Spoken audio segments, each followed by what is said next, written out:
When I was 8 years old, my parents threw me out of the house. I wandered through the night until my aunt found me and took me in. I'll never forget that night when I was only 8 years old. My harsh parents yelled at me and threw me out the house. When I attempted to force my way back in, my mother burst in wrath and hit me so hard that I staggered and fell onto the road. But what my father did next was even more shocking, something I could not have predicted. Hello, my name is Mia Anderson, and I'm 23 years old, but the story does not begin today. It began 15 years ago when I was only 8 years old. That night, I learned that not all parents love their children equally. That night, I lost my family. I grew up in Seattle, Washington, in a house that resembled a museum rather than a home. Everything was shiny, expensive, and flawless, except for me. My parents, Jonathan and Catherine Anderson, were well-known attorneys for their discipline, brilliance, and accomplishment. In their world, there was no place for weakness, failure, or mistakes. They expected excellence in everything, particularly from their children. My younger brother, Adam, was their pride and pleasure and was everything they wanted. Brilliant, engaging, and naturally talented whenever he accomplished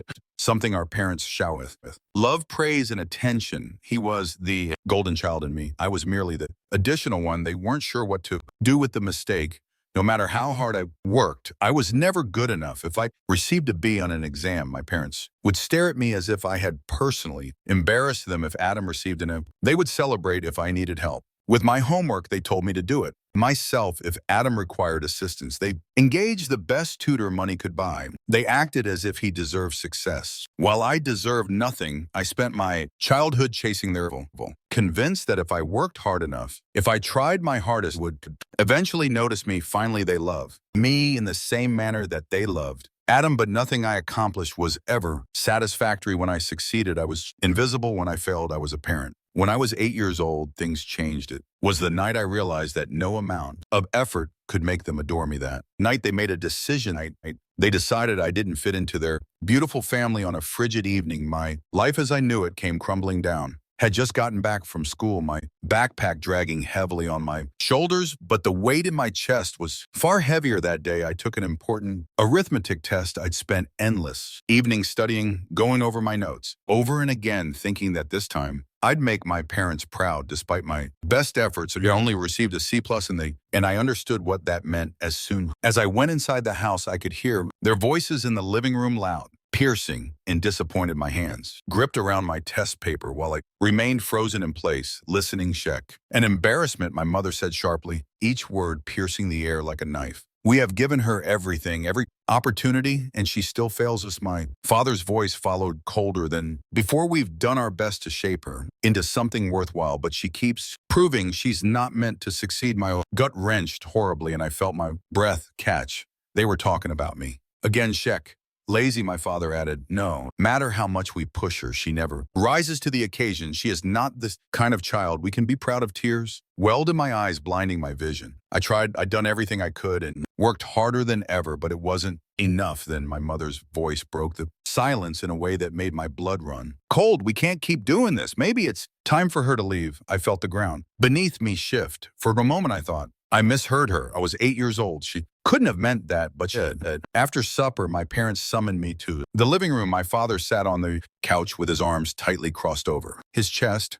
My mother stood beside him. With an unreadable expression, Adam was nowhere to be found. He never to witness these events. Mia, we've talked about this, my father remarked, his tone calculated and dispassionate. You aren't meeting our expectations, and quite frankly, we tired of trying. A shiver went down my spine, trying what my voice was. Barely audible, a murmur of bewilderment. My mother did not hesitate, trying to fix you, she stated bluntly. If you can't live up to what we expect, then maybe you don't belong here. My breath got locked in my throat. My hands trembled by my sides. Where would I go? I said, barely above a whisper. My father sighed, unfazed by my apprehension. Figure it out. He said. Something within me shattered. Panic clutched at my chest. Please, I implored, my voice faltering as tears ran down my cheeks. I'll do better. I'll work harder. Just don't send me away. I walked closer, reaching for my mother's hand, hoping for some trace of warmth or hesitancy.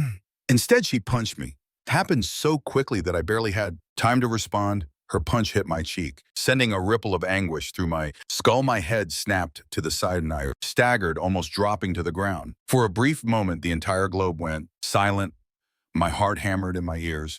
My skin burned where she had smacked me, and the sting went deep into my bones I held. My cheek and trembled as I felt the painful, swollen skin. I gazed up at her. Tears in my eyes, grief and betrayal etched over my face, but my mother did. Not even flinch, get out, she ordered her. Tone low, harsh, and definitive, I looked to my father for some sort of protest, some indication that he disagreed with what had just occurred, but he didn't even look at me. That was it. That was just when I stopped being their dog. The moment I realized they never wanted me. In the first place, the sting on my cheek grew worse while I remained there. Stunned and shocked, my mom had punched me. My father had allowed it to happen, and now they're throwing me away as if I'm nothing. Tears obscured my vision, but I refused to cry in front of them. Crying would not change anything. Begging would not make them adore me. They had made a decision. Without further word, I turned and dashed to my room. My hands shook as I grabbed a tiny suitcase and packed whatever clothes I could locate. I wasn't sure where I was going or what I was meant to do. I just knew I needed to leave. As I zipped up the suitcase up, I paused for a second and looked around my room. The walls were blank except for a few old sketches from my childhood. My bed, which I had slept in for years, suddenly felt unfamiliar. This house has never truly felt like home, but now I realize it never will. With my heart thumping, I grabbed the strap of my backpack and headed toward the front door. My mother was standing in the hallway, arms crossed, looking at me with frigid contempt. My father was in his normal chair, thumbing through a newspaper as if nothing had happened. Adam was still missing. I swallowed the lump in my throat. One final chance, maybe? If I stared at them long enough, they'd see the sorrow in my eyes and alter their minds. Perhaps my mother will regret slapping me. Perhaps my father would tell me to stay. However, they didn't. My mother grabbed the door knob and swung it open. Leave, I went. Outside, hugging my bag tightly, and the cool night air sent shivers down my spine. My feet felt heavy as I walked down the stairs, and my mind begged me to turn back, do anything to make them want me. The door slammed closed. Behind me, I was alone as I walked through the streets of Seattle. A sense of dread sank in my chest. The street lights flickered above me, sending sweeping shadows across the pavement. The sound of distant traffic, laughter from surrounding homes, and the odd barking of a dog all added to my sense of solitude. I wasn't sure where to go. I did not have a plan. I only had the clothing on my back, a swollen cheek, and a heart that seemed torn into pieces. Hours passed as I wandered aimlessly, fatigue settling into my bones. The chilly wind claw at my skin, and the hunger in my stomach served as a harsh reminder that I hadn't eaten since dinner. I wanted to collapse on the sidewalk and give up, letting the world take me whole. Then I heard a familiar voice. I stood in the dark light of a street lamp, arms wrapped around myself. In a desperate attempt to stay warm, my feet ached from walking, my stomach twisted from hunger, and the sting of my mother's hit lingered on my cheek. I felt entirely lost. The streets of Seattle stretched out before me, foreign and unwelcoming. I had nowhere to go and no idea what to do. Next, my parents, no, they weren't my parents anymore, had made it clear that I was no longer a part of their lives. The realization brought another flood of hopelessness smashing over me. And then, in the depths of my sorrow, I heard a voice, Mia. I froze, my breath caught. The voice was warm, familiar, and filled with concern. I turned back, my heart thumping, and noticed a woman standing a few steps away. It was Mary, my aunt. For a minute, was unable to move. I wasn't sure if I was hallucinating or if my fatigued mind was pulling a nasty joke on me. But as she got closer, her eyes scanned my face, taking in my injured cheek and the bag hanging over my shoulder. I realized this was true. Oh my God, Mia, what are you doing out here?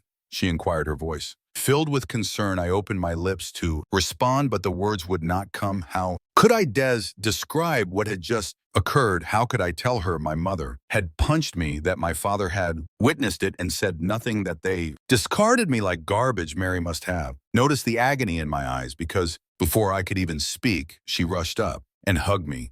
It was the first proper hug I had received in years. The warmth of her hug stirred something deep within me. I'd been fighting back my tears, refusing to cry, refusing to show my parents how deeply they had hurt me. But as Mary's arms wrapped around me, shattered SOB slipped from my lips. Then another. Before I knew it, I was crying furiously into her shoulder. She said nothing. She just held me while I cried and fell apart. When I finally pulled away, my breath caught. She tenderly caressed my face, her fingertips stroking against my injured cheek. Her eyes darkened with rage. Did someone hurt you? She said, her tone stern.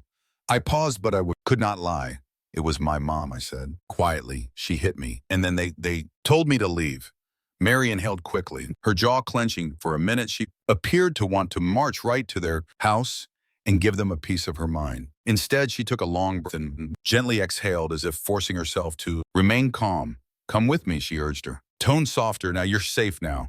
Mia, I promised. She held my hand, and for the first time that night, I felt less alone. Mary guided me through the quiet neighborhoods, her grip hard yet pleasant. My legs ached and my body was fatigued from the constant walking, but I didn't care for the first time since leaving. That place I felt secure we arrived at. Her apartment, a small but charming space, tucked in a quiet section of town. When she unlocked the door and led me inside, I felt an overwhelming sense of warmth, something I had never felt in my own home. There were warm blankets spread over the couch, family portraits on the walls, and the faint aroma of vanilla. Candles wafted through the air. Sit down, sweetheart, Mary urged, gently directing me to the kitchen table. Look, exhausted, I obeyed, my body too exhausted to argue. I watched her walk about the kitchen, preparing a bowl of soup and pouring me a drink of water. She did not ask me 100 questions. She did not demand explanations. She simply took care of me as she placed the bowl in front of me. I paused. My mother had never done this, not while I was unwell, not while I was upset.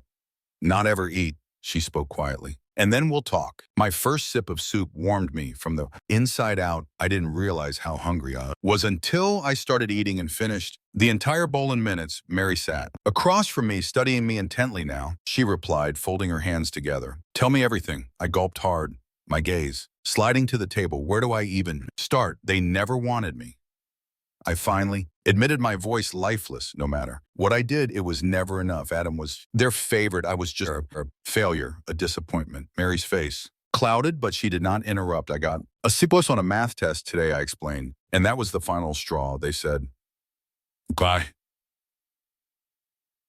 Wasn't worth the effort anymore. My fingers brushed over my injured cheek. The recollection still fresh. She hit me. Then they told me to leave. An uneasy quiet enveloped the room. When I finally looked up, Mary's face was furious. I am son, always knew your parents were cruel, she continued, her voice trembling. But this is unforgivable. Tears welled up again in my eyes, but this time I wasn't simply sad. I was also angry. How could they have done this to me? How could they sleep comfortably if they had abandoned their own daughter? Mary stretched across the table and squeezed my hand. Listen to me, Mia. You're not a failure. You're not worthless.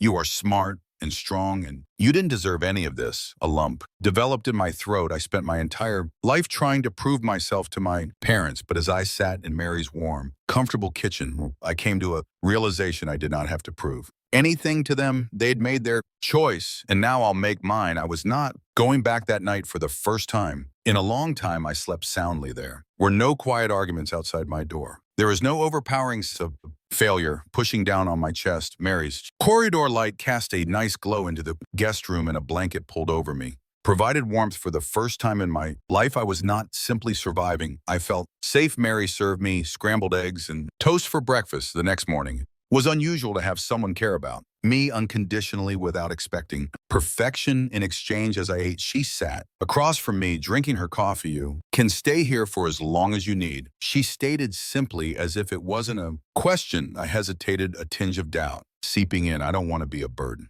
muttered. Mary scoffed and shook her head. You are not a burden, Mia. You never were. Her words sank deep into my chest, releasing years of self-doubt. I had long believed that I was unwelcome, that I was not good enough. But maybe the problem was never mine. Perhaps it was them. With Mary's help, I began to rebuild my life. She assisted me in transferring to a new school where I could start over free from the continual weight of my parents' expectations. At first, it was difficult. I still cringed at loud voices. I still felt like I needed to prove my worth to everyone around me, but Mary never made me forget my potential. You're smart, Mia. You can do anything you set your mind to. Mom told me every day I studied harder than ever, not because I want approval, but because I wanted to prove to myself that I was capable. Slowly, I began to excel in school and gain confidence in my own talents.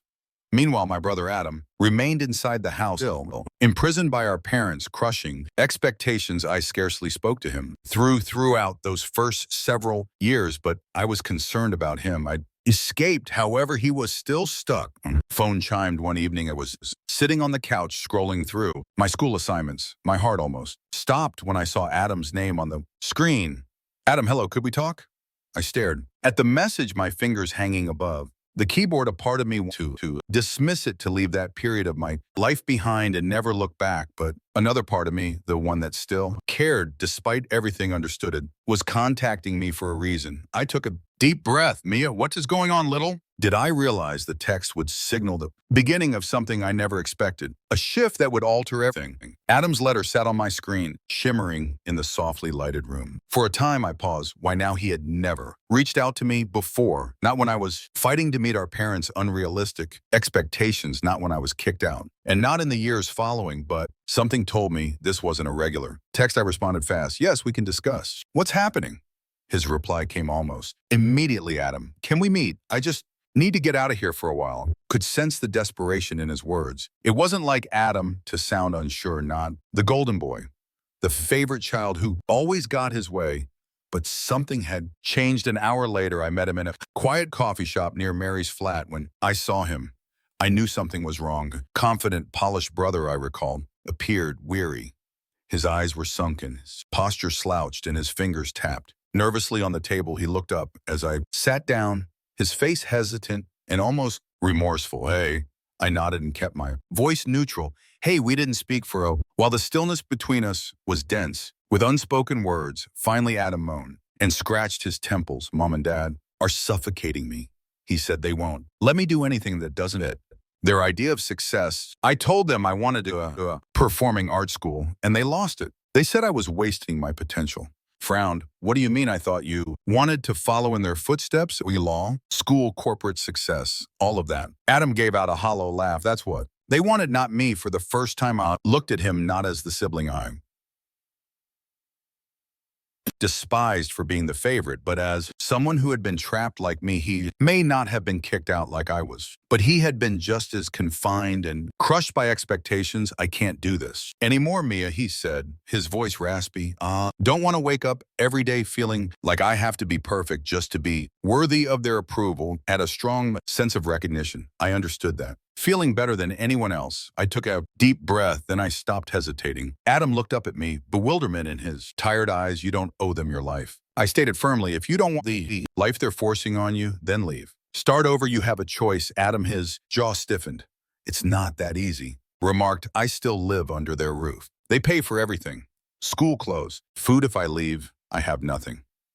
I slumped back in my chair, contemplating his comments. He was not mistaken. It was simpler for me because Mary had taken me in and given me another chance. Adam had no one else but me.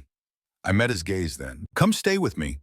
He blinked, taken aback. What? I mean it. I said, if you really want out, then leave. I'll help you figure things out the same way Mary helped me. You don't have to do this alone. Adam swallowed hard, his hands curling into fists against the table for a little. While he said nothing, then he nodded. Okay, and just like that, everything changed. For years, I assumed Adam was the lucky one, the one they cherished and desired, but now I knew he had been stuck in the same way that I was. The difference was that I'd already broken free. Now it was his time. The tension in the air the night Adam departed our parents' house was almost unbearable. He had packed a single bag, just as I did years before, but unlike me, he could choose to leave.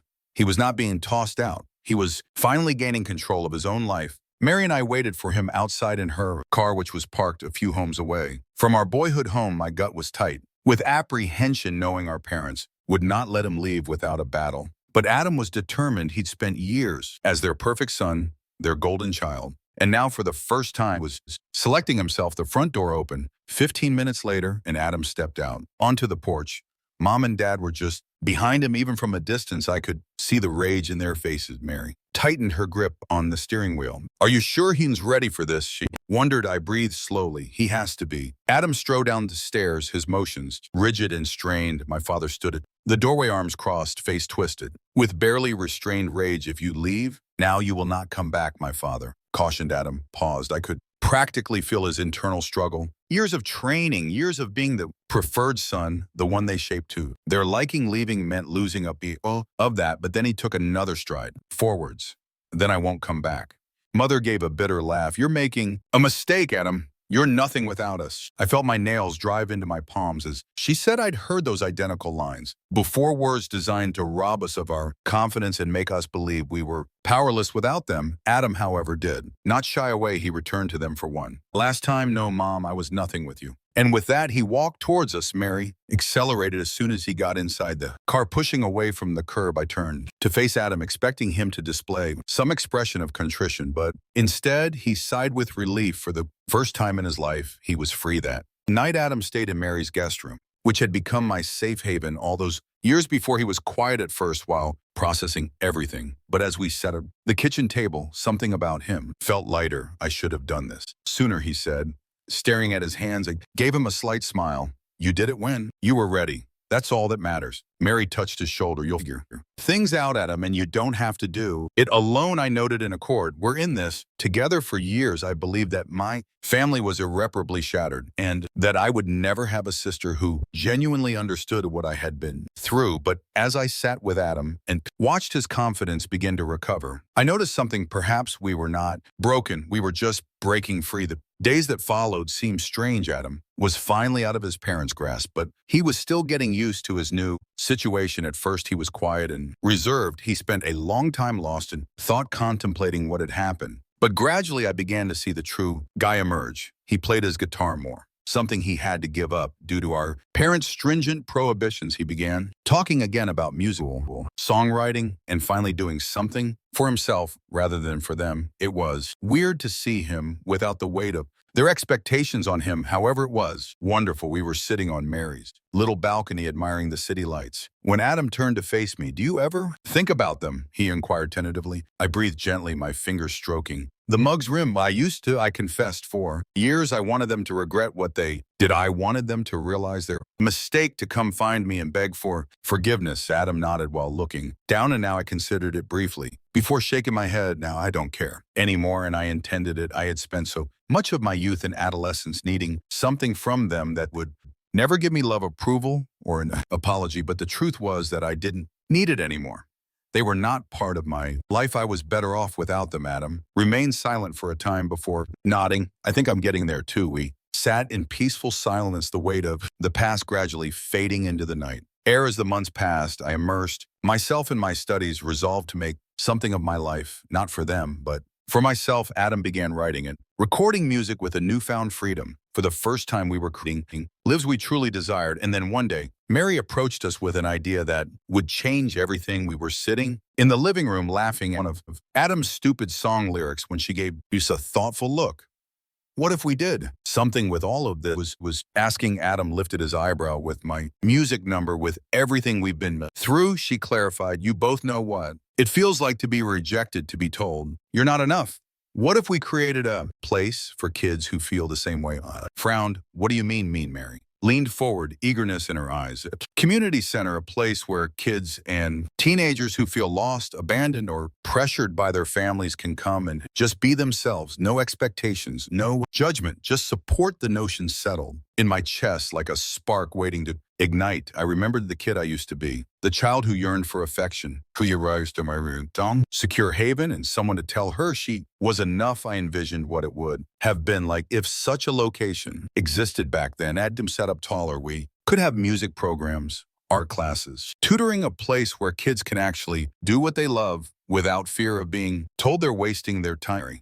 Nodded exactly. I met Adam's stare and knew we were going to do this. We intended to make our misery significant. We were finally going to build the home we never had. Months later, what began as a notion became a reality. The Anderson Community Center, which we called after ourselves rather than our parents, gradually took shape. We got a small place, raised finances, and created something from nothing, a place where children might pursue their passions without fear, pressure, or rejection.